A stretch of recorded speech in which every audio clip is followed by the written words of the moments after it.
Tres quería defender el proyecto del ataque de Kaczynski. ¿Se encuentra presente en la sala? Buenas noches, ingeniera. Sí,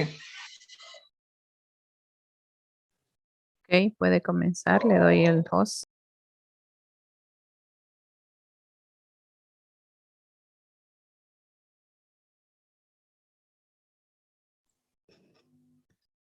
bien, enseguida comparto.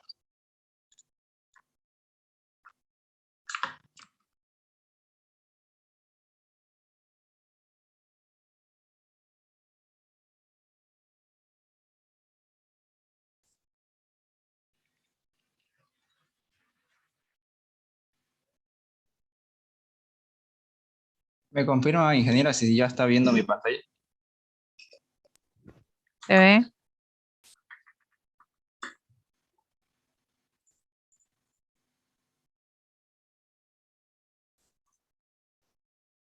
Bien.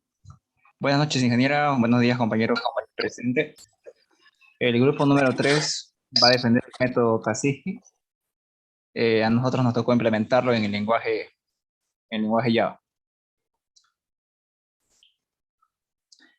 Bien, haciendo un breve resumen de lo que vimos la anterior semana del ataque Kaczynski.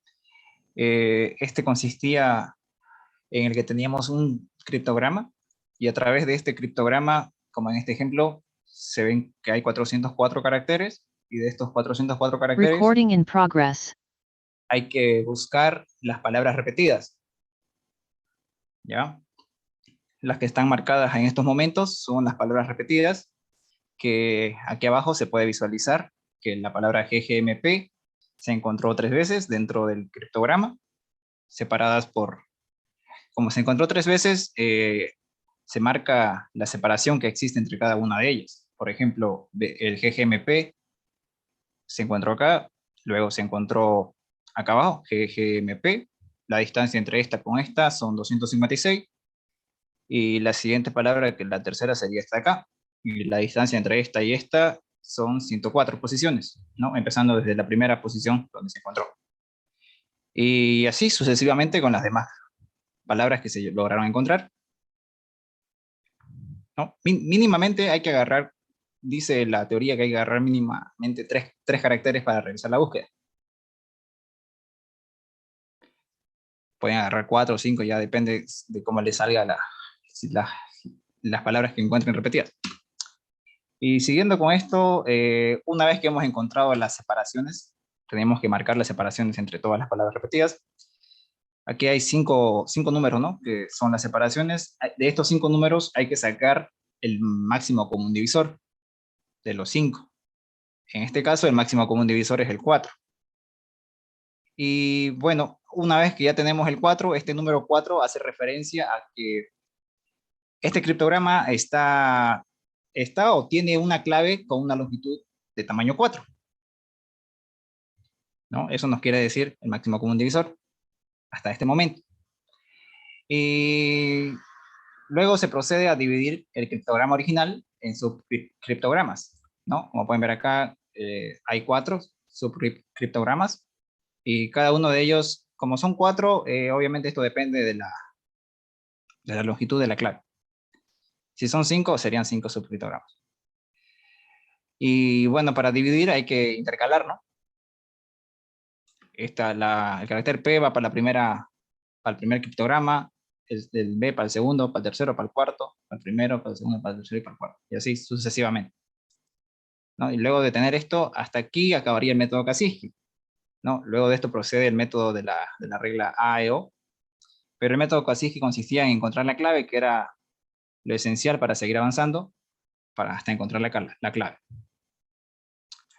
Y aplicando la regla AEO en el ataque Kaczynski, que no es nada más analizar la frecuencia de cada carácter, pero a través de ello, por ejemplo, primero que nada tenemos el primer subcriptograma que constaba de toda esta cantidad de longitud de caracteres, y para la primera se marcaba todos los caracteres que se repiten, se los separa según su frecuencia, ¿no? Como se puede ver acá, la A 12 veces, la E 12 veces.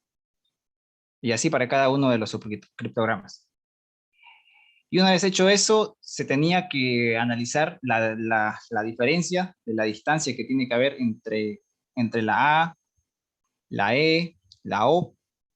Por ejemplo, dice que para la letra A, que empieza en una posición 0, supongamos que es esta, la letra E se encuentra 4 posiciones después, o 4 espacios después, que sería acá, ¿no? 1, 2, 3, 4. Y la letra O, que se encuentra a 15 espacios de la letra A, que sería de a partir de acá 15 espacios. Hasta por acá, ¿no? Esta sería la posición de la letra O. Y bueno, esas distancias teníamos que marcar, donde obviamente aquí yo marqué todas estas de amarillo, ¿no? Obviamente que dice que, he visto que en la teoría decía que teníamos que marcar los primeros 3, los que son mayor. Pero cuando había problemas, cuando la longitud era muy grande y la cadena era muy pequeña, en este caso yo saqué el promedio de todo esto y los que son mayores al promedio los empecé a marcar, que son todos los que son de amarillo, incluyendo los de abajo igual, pero por cada fila hay un promedio. Entonces, cada uno depende de cada uno.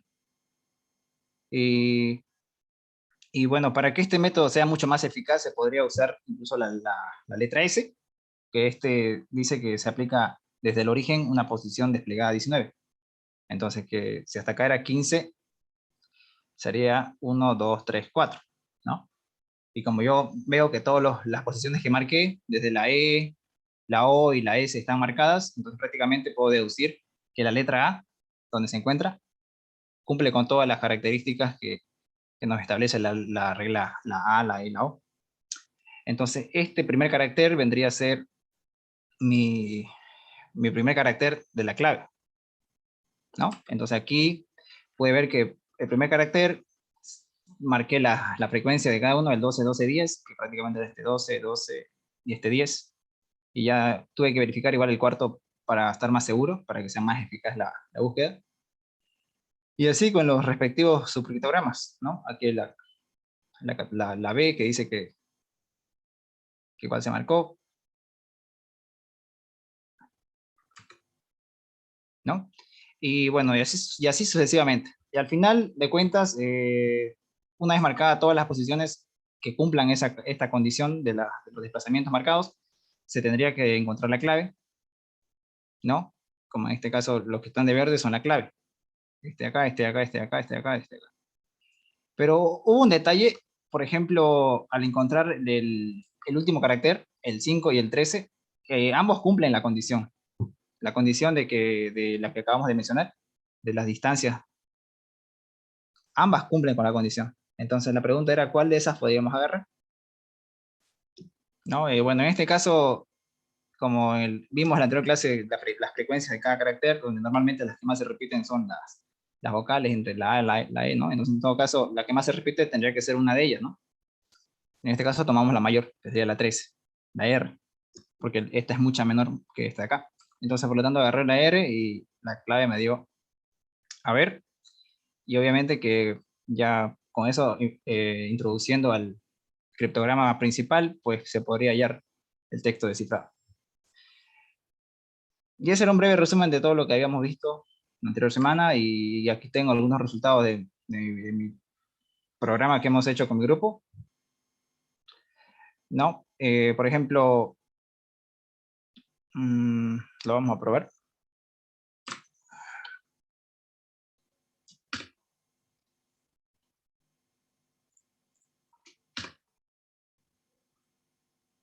Ya voy a sacar la...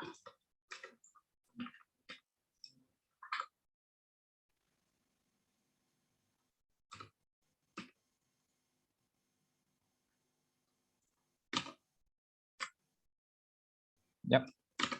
Entonces estoy ingresando el texto cifrado, luego tengo que buscar, digamos, por ejemplo, lo más recomendable es buscar, como dice, de mínimo 3, ¿no? Pero podemos empezar desde lo más alto, por ejemplo, desde 5, por ejemplo, ¿no? Pero me dice que no hay ninguna palabra que se repita con 5 caracteres, por lo tanto no es posible analizar este criptoanálisis. ¿Por qué? Porque la longitud me da 1. Entonces procedo a agarrar con el siguiente, que sería el 4, ¿no? Y ahí veo que me sale la clave con 4 caracteres. Me dice la clave haber y incluye la D, ¿no? Pero la que tiene más prioridad es la R, ¿no? Pero en todo caso, si no fuera la R, sería la D. Y eso es lo que según pudimos comprender, y lo que pudimos comprender lo implementamos en código, ¿no? Que es esto, exactamente esto de acá. Las separaciones ya lo marcamos y ya internamente hace todo lo que les acabo de explicar. Y faltaría encontrar el texto claro, ¿no? Entonces introducimos la clave que sería ver y lo desciframos, ¿no? Y vemos que este es el texto claro. Para que la cosa no me sorprenda, dice, ¿no? Ese era este ejemplo, ingeniera. Igual pudimos probarlos con los otros ejemplos del práctico que dio la anterior semana, ¿no? Que era este, por ejemplo, del práctico. Para 4. Y ahí puedo ver que dice Navidad, ¿no? Y bueno, si en todo caso no fuera la N, sería la U o la Q, digamos, ¿no? Como en otras opciones. Y de igual forma, si coloco Navidad, lo descifra de tal forma, ¿no? Ella en Oriente, creo que dice. Ha nacido la justicia.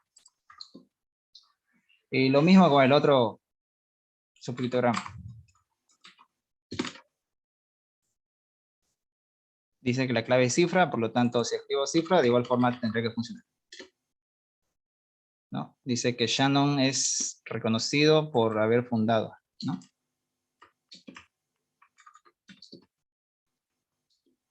Y eso sería, ingeniera, todo lo que hemos hecho con el grupo 3. Todo lo que... Los dos funcionan con el número 4. sí, igual tendría que ver con 3, pero con 3 están... No, es que pasa que la separación encuentra muchas y entonces el máximo común divisor me arroja 1. Ya me Con funciona con 5. Con 5. 5 no funciona.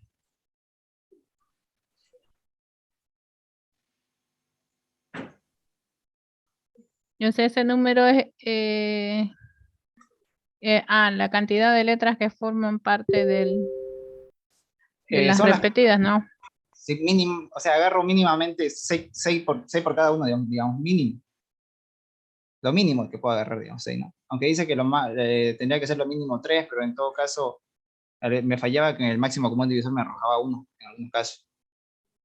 Y cuando agarraba 4 sí me funcionaba. Por ejemplo, aquí me arroja que faltan, ¿no? Agarro de 6. Si agarro de 5 ya da, de 4 igual da. Y arroja la diferencia de cada palabra que encontró. Este creo que es de 9, 12 creo.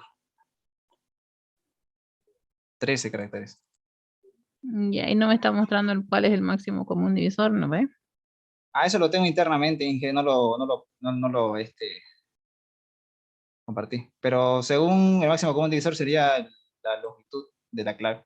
Ujú, esa era la pregunta. Ok, ¿alguien tiene alguna pregunta?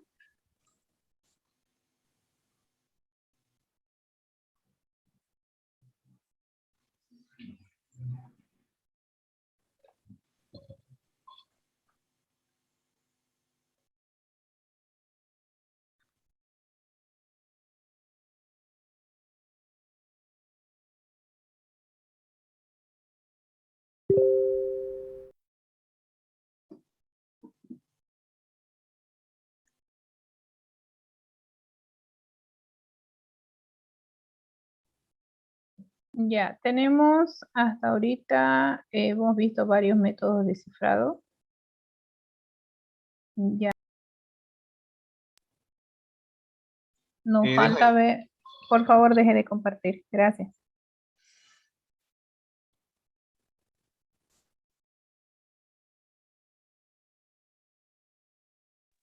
Ya, hemos visto diferentes métodos de cifrado y como vamos viendo, se va poniendo más compleja la situación en el momento de cifrar un mensaje en texto claro a texto no entendible y lo contrario, se va también complicando cómo podemos encontrar el mensaje en texto claro si tenemos el mensaje en texto cifrado. Entonces, ahora ya nos vamos apoyando en algunas herramientas, en alguna lógica, en algunos programas, digamos, que tienen que ver con, que son y que corren en una computadora, por lo tanto, los métodos se hacen más ágiles, ¿no? Tenemos menos tiempo de procesamiento para poder encontrar los datos. Bueno, hasta ahora tenemos dos grupos que ya defendieron. Sí, el examen es el martes, el segundo parcial. Esa fecha ya la habíamos definido aún antes de que nos ampliaran el calendario académico. Ya, no sé, pongo a consideración si quieren moverla la fecha del examen del segundo parcial o en su defecto seguimos nomás con lo que habíamos planificado en fecha. Los escucho.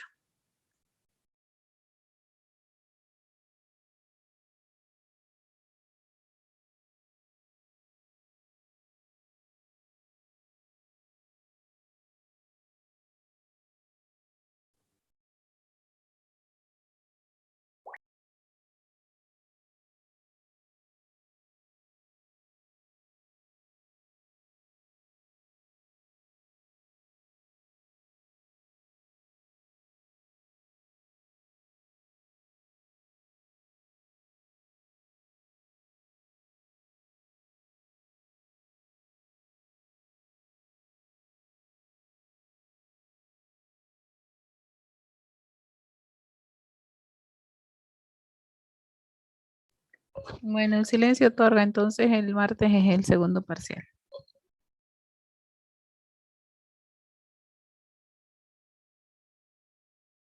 Disculpe, ingeniera, ¿para cuándo podríamos mover el examen?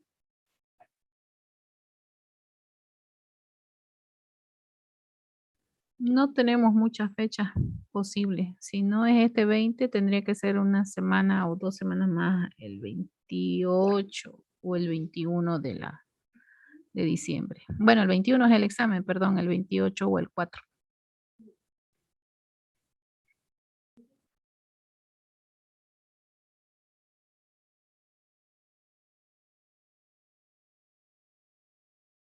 Creo que los demás compañeros se olvidaron que teníamos clases, ¿no ves? Por eso no están presentes en el aula. Sí, ingeniera. Antiguamente creo que mandaba el enlace antes de iniciar y entrábamos, pero ahora como no manda, creo que se olvidan que tenemos clase.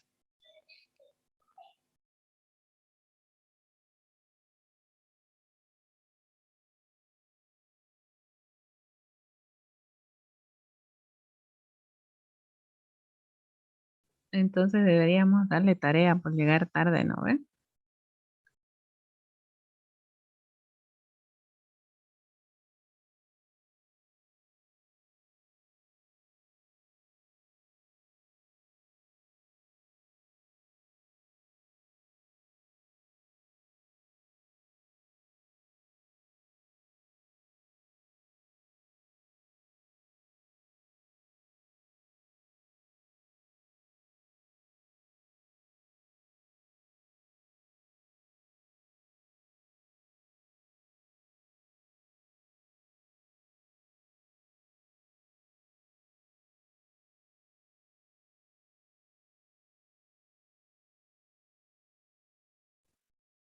Bueno, tenemos planificado el examen para el 21.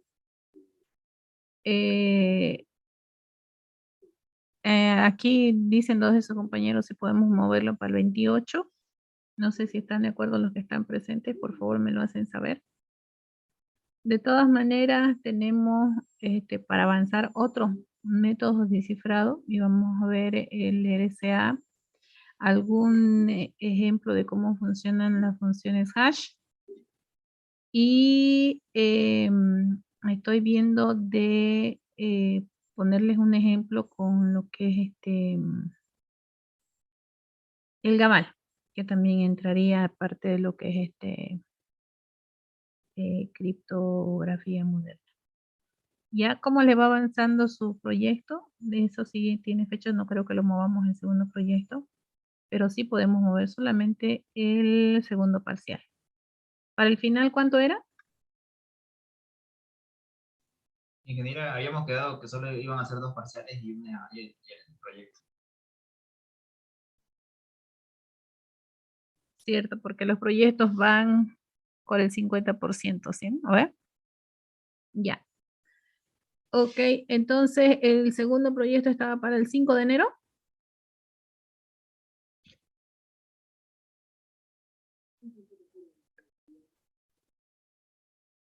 No, ¿para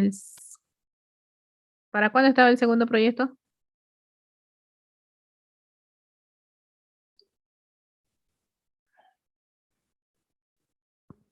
Para el 11, si no me equivoco.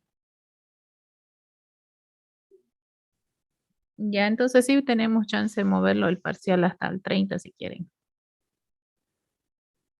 Mejor lo movamos hasta el 30. Si están de acuerdo.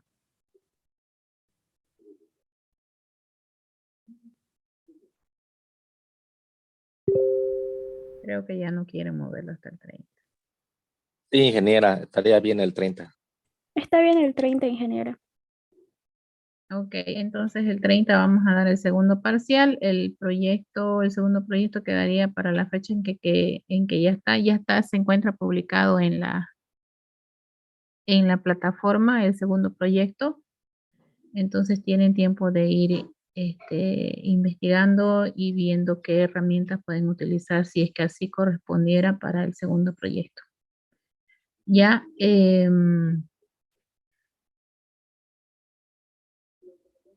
¿tengo algún inconveniente con el equipo? Mi equipo no tengo toda mi información. Les voy a subir más ejercicios en la plataforma de lo que hemos visto de Kasiki y del análisis de frecuencia para que puedan ir resolviéndolo. Ya, siguiente tema que íbamos a ver son funciones hash. Voy a revisar en este momento si puedo compartir, creo que sí.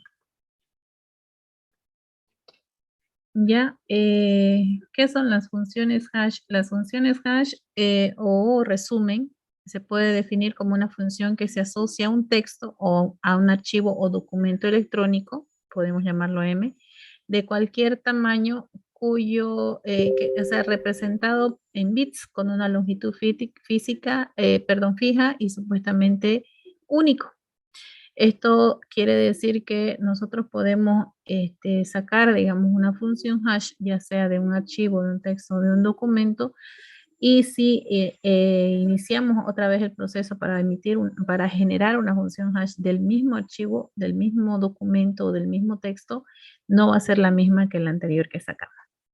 Entonces, esto quiere decir que el hash es una especie de huella digital. Acuérdense que nuestra huella digital es única y no es repetible. Ya no hay dos entes, dos personas que tengan la misma huella digital. Pero aquí estamos hablando de las huellas digitales de un archivo o de un texto. El tamaño del hash dependerá de la longitud que es del algoritmo que se utilice. Por ejemplo, las funciones hash utilizando un algoritmo MD5 que devuelve 128 bits, un hash de un SHA-1 devuelve 160 y así, digamos, diferentes longitudes en bits que se pueden aplicar ya sea a un archivo o a un texto. El hash no es un sistema de cifras como hemos estado viendo en los anteriores métodos de cifrado. El hash siempre, o sea, se lo quiere asociar como una función hash, como un algoritmo de cifrado y no lo es. Porque no hay ninguna clave, solamente uno coloca el texto que va a generar y se genera su huella digital de ese archivo. Dependiendo del entorno de ejecución, ya sea por hardware o por software, o hay sitios web en línea que me permiten generar las funciones hash, tienen un rendimiento, una tasa que va así como vimos hace rato, las pocas decenas de megabytes o por segundo a 2 o 3 centenas de megabytes por segundo, dependiendo, digamos, cómo está hecho el software o el hardware mismo para generar esta función hash. Para las operaciones de firma digital, donde se usan las funciones hash, las velocidades son adecuadas exclusivamente para este método o esta técnica que es la firma digital, y en otros entornos, por ejemplo, con lo que es la informática forense, se genera las funciones hash para el caso de la salvaguardar los archivos que se están investigando, lo que se quiere realizar algún proceso de auditoría forense, o en el caso también de la parte de auditoría, digamos, ¿no? Para ver si es que este archivo no ha sido alterado, modificado en alguna etapa de la investigación. Aquí vemos dos ejemplos de cómo se calcula el hash. Hay un software que es el HashCalc, como calculadora hash, y hay otro que es en línea. Ya, a ver, déjenme ver si los tengo por acá. No, no los tengo. Pero de todas maneras, están los dos enlaces donde los pueden bajar y hacer una prueba al respecto, como dice el ejemplo. Las diapositivas se las voy a colocar en la plataforma. Utilidad del hash en la criptografía. Uno dijimos hace un momento que para realizar una firma digital habrá que realizar una cifra usando una clave privada del emisor con un algoritmo de una criptografía moderna. En RSA, por ejemplo, es un método de cifrado. La clave privada se utiliza, digamos, para firmar, se utiliza bastante lo que son las funciones hash. A la firma no se le hará sobre el mensaje, sino sobre el resultado de aplicar un hash al archivo que se le desea firmar. El principio tiene sus características, las funciones hash. Así como hemos visto en anteriores, también tiene sus ventajas y sus debilidades. Todavía es difícil encontrar una debilidad, digamos, a lo que son las funciones hash, pero vamos a ver cuáles son en sí la base de esta. El hash o una huella digital es un valor en bits mucho menor que los bits del archivo o un mensaje al que se le aplica esa función. No se puede afirmar que el hash sea único. O sea, podemos, como le dije hace un momento, generar una función hash de un mismo texto que no sean iguales en su contenido. Existe, digamos, una probabilidad de que dos archivos o mensajes diferentes tengan el mismo hash, lo que se llama comúnmente colisión. Lógicamente, esta probabilidad va a depender del tamaño del hash, del tamaño que nosotros utilicemos para generar esta función. Y hace un momento dijimos, puede ser 256, 128 bits, dependiendo de el método, el programa, el software que utilicemos para generar la función hash. Existe, digamos, la colisión, se conoce la colisión como un principio del palomar, que dice que si hay dos palomas que huecos en un palomar, entonces en alguno de estos huecos habrá más de una paloma. Como pueden ver en pantalla, según la lógica, no necesariamente, o sea, seguimos repitiendo lo mismo, ¿no? La función hash es única, es huella digital de cualquier archivo o texto que nosotros podamos utilizar. Entonces, si tenemos, así como dice, si hay más palomas que huecos en el palomar, entonces en alguno de esos huecos habrá más de dos palomas. También, si una función hash nos devuelve, por ejemplo, 4 bits, los 2 a la cuarta o igual a 16 estados posibles, que los podemos ver en pantalla, todos son equiprobables, puede ser de aparición, no necesariamente existe, podemos encontrar una colisión en esta. La pregunta que nos puede preocupar es cuál sería la probabilidad de que dos mensajes distintos tengan igual función hash. Si se firma el hash, en este caso h sub m, queremos estar seguros de que sea el del mensaje original. La probabilidad será, bueno, en el escenario del anterior, la probabilidad será de 1 sobre 2 a la cuarta igual 1 sobre 16. Entonces tendríamos una probabilidad de 6.25% que podríamos tener que dos mensajes diferentes se pueda generar una función hash que sea igual. Entonces, para esto, los programas usan centenas de bits. Nosotros lo hemos hecho con 2 a la 4, entonces hemos hecho con 4 bits. Hoy en día, por ejemplo, se utilizan 256 y la probabilidad es 1 a la 256, por Dios, entonces nuestra probabilidad baja al 0,0000 y tanto en algún momento por ciento de probabilidad y esto ya es más bajo, ¿no? Que el que sacamos en principio. ¿Cuáles son las propiedades de las funciones hash? Facilidad de cálculo. Deberá ser fácil y rápido calcular una función hash a partir de un texto. Unidireccionalidad, conocida como un resumen en la función que estamos hablando del h igual a h sub m, debe ser computacionalmente imposible y no factible encontrar el mensaje m a partir del resumen de la h. Aunque exista una forma de resolver el problema, el tiempo y los recursos necesarios que se necesitan deben ser muy difíciles de cumplir. Entonces, ¿qué tenemos? Nosotros podemos pensar en generar una función hash de un mensaje fácil y rápido, pero computacionalmente, si queremos hacer el inverso, nos tomaría o demasiado tiempo o resultaría totalmente imposible. Compresión. A partir de este mensaje de cualquier longitud, la función hash debe tener una longitud fija. En la firma digital, lo normal es que la longitud de esa función hash sea menor que el mensaje que se va a cifrar. Aunque tenga cierto parecido, una función hash no es lo mismo que una función zip. ¿Qué es lo que hace una función zip? Comprimir el tamaño del archivo que estamos sobre el archivo que estamos ejecutando.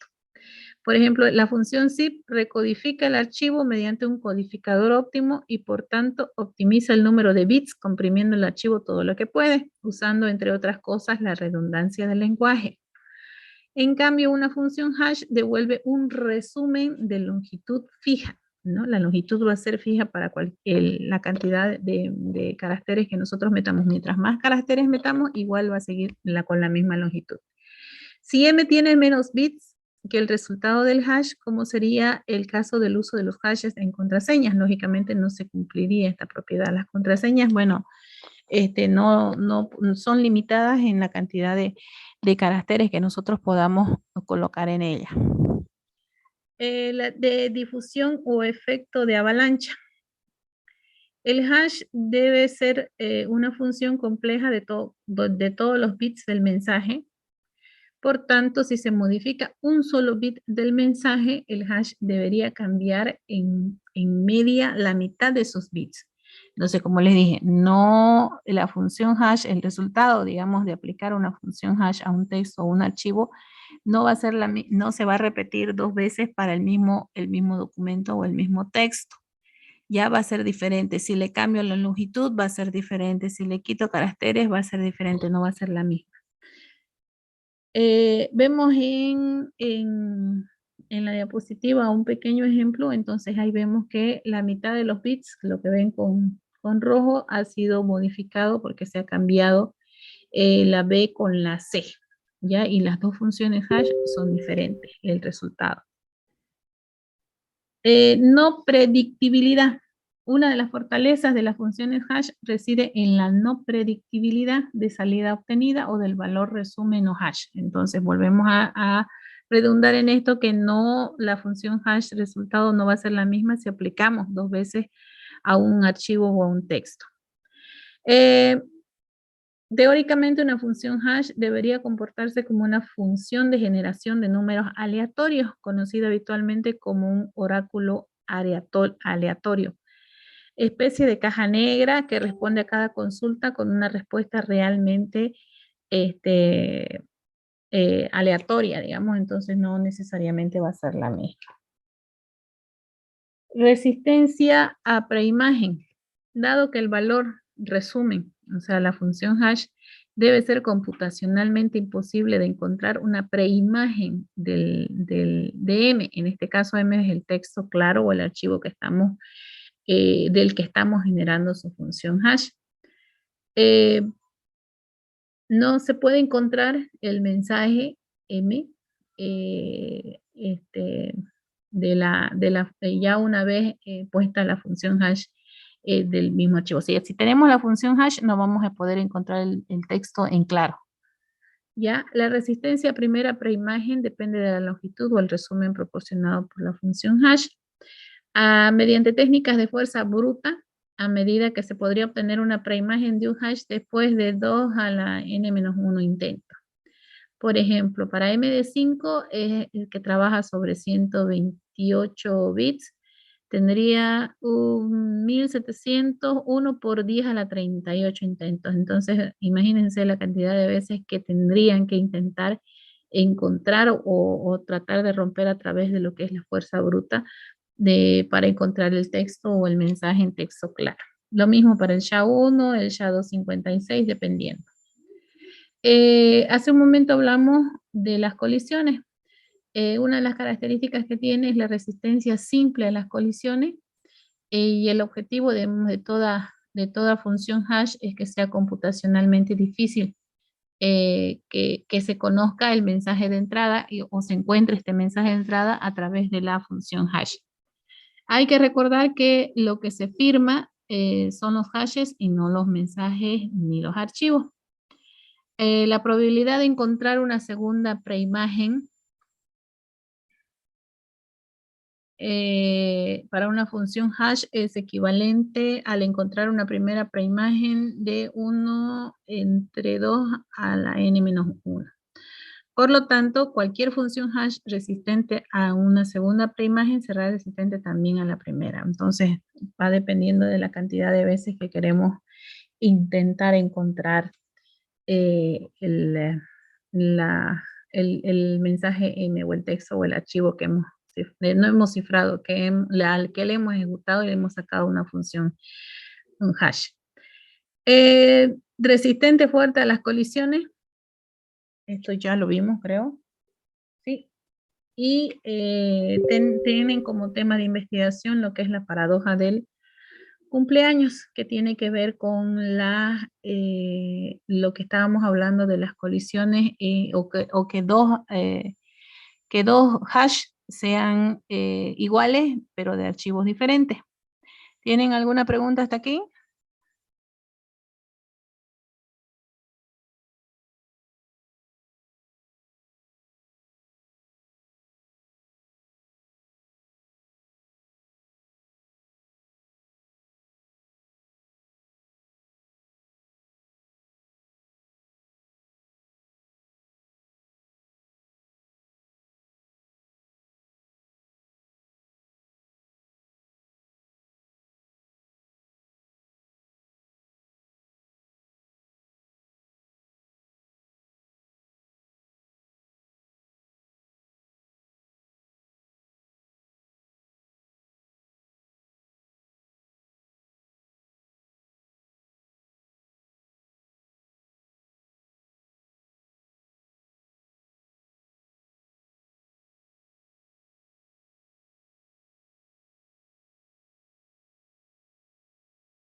Le voy a poner en la plataforma un ejercicio utilizando esos dos programas, el HashCalc y el Online Tools. Por favor, estén atentos a la plataforma, así como también la diapositiva de la clase de hoy día y la tarea de la paradoja del cumpleaños para el día martes. Ya no sería más por hoy, nos veríamos el día martes para continuar con algún ejercicio propuesto o algún método descifrado de lo que es criptografía moderna. Eso sería todo, que tengan buenas noches. Consultas, por favor, si tuvieran antes de terminar la sesión.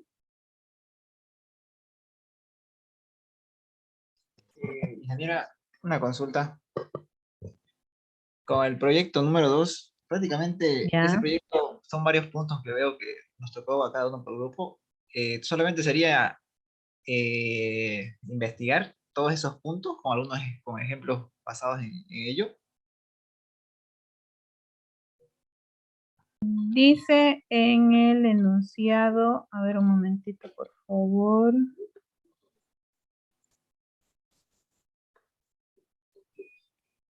En el enunciado indica que se tiene que investigar ya sobre las herramientas que existan sobre ese tema en particular, además de, ya lo veo, dice, los trabajos tienen una orientación teórico-práctica, ¿no ve? En aquellos temas para los que sea posible deberán evaluarse las herramientas disponibles y realizar una exposición del estado del arte. Para otros, se requerirá el desarrollo de programas que apliquen los resultados expuestos. Entonces, si ustedes consideran que necesita desarrollar a través o mostrar lo mismo a través de alguna aplicación, lo tendrían que implementar ya y hacer la demostración pertinente en la defensa del proyecto. Después, ¿qué más dice? No es necesario reinventar la rueda. Donde existan bibliotecas de software o fuentes de código disponibles, se podrá hacer uso de ello siempre que se citen las fuentes y el sistema funcione. Ya, por ejemplo, se habla de seguridad, el primer grupo tiene seguridad en el correo electrónico, entonces el PGP creo que es algún software, no me acuerdo. Generación de números aleatorios con PGP, un método descifrado. Ahí entra el segundo tema, intercambio de claves. Ahí habla de protocolos de conformidad, el método de Diffie-Hellman, que es un método descifrado, ¿ya? Habla de programas, hay algunos programas que proporcionan los servicios que hablan de arriba, el Stego 2, y entonces tendrían que ver si los pueden ver esos programas y las aplicaciones de los mismos. Lo mismo para seguridad en acceso a servidores SQL y instalación de servidores web seguros. Estamos hablando de dos grupos más, aplicaciones de autenticación e infraestructura de clave pública, PKI. ¿Ya? ¿Quedó claro la aclaración? Valga la redundancia. ¿O tienen alguna duda? Inge, una pregunta con respecto a la exposición. ¿Cada uno tiene que exponer todo el tema o cada uno puede, o el grupo puede exponer pequeñas partes? O sea, cada integrante, pequeñas partes. Cada integrante puede exponer ciertos puntos, pero la evaluación, así como les dije, va a ser la evaluación de todo el trabajo que han hecho en el grupo y la exposición individual. Se va a evaluar de esas dos formas, tanto del trabajo en general del grupo como la presentación o la exposición que haga cada uno. Ya, gracias. Ok, ¿alguien más tiene alguna consulta? Todos los grupos tienen proyecto, ¿no ve?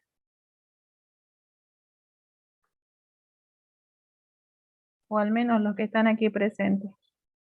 Todos tienen un tema del proyecto.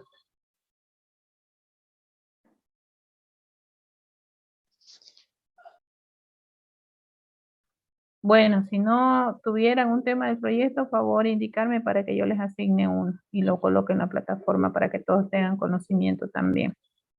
¿Alguna otra consulta? Ingeniera, el segundo parcial queda para el 30.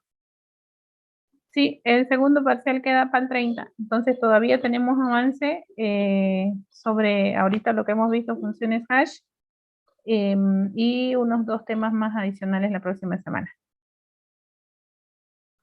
Ok, gracias, ingeniera. ¿Alguien más?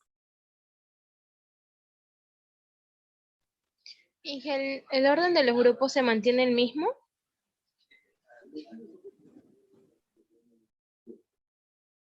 Mm, sí, sí, porque son temas independientes o prefieren lo hago el sorteo. Digamos.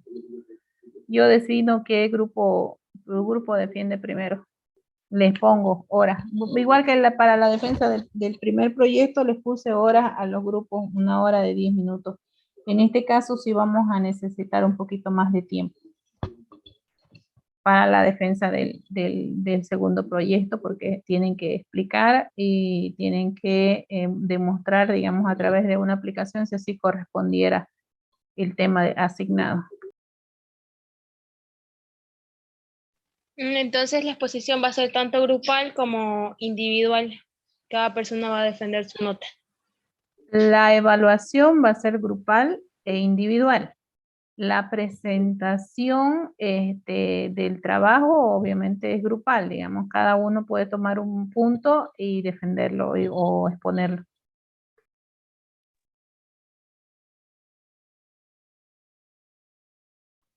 ¿Se entendió, no ve? Sí, Inge, gracias. Ok, ¿alguien más?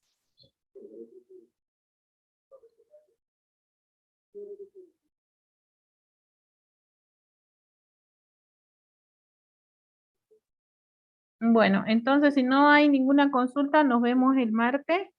En este momento voy a subir a la plataforma la diapositiva y la tarea que tienen para el martes. Ya, eso sería todo. Si no hay más consultas, nos vemos el martes, por favor, y no se olviden de subir sus tareas. Ya, que tengan buenas noches, hasta el martes. Hasta luego, Inge. Hasta luego, Inge.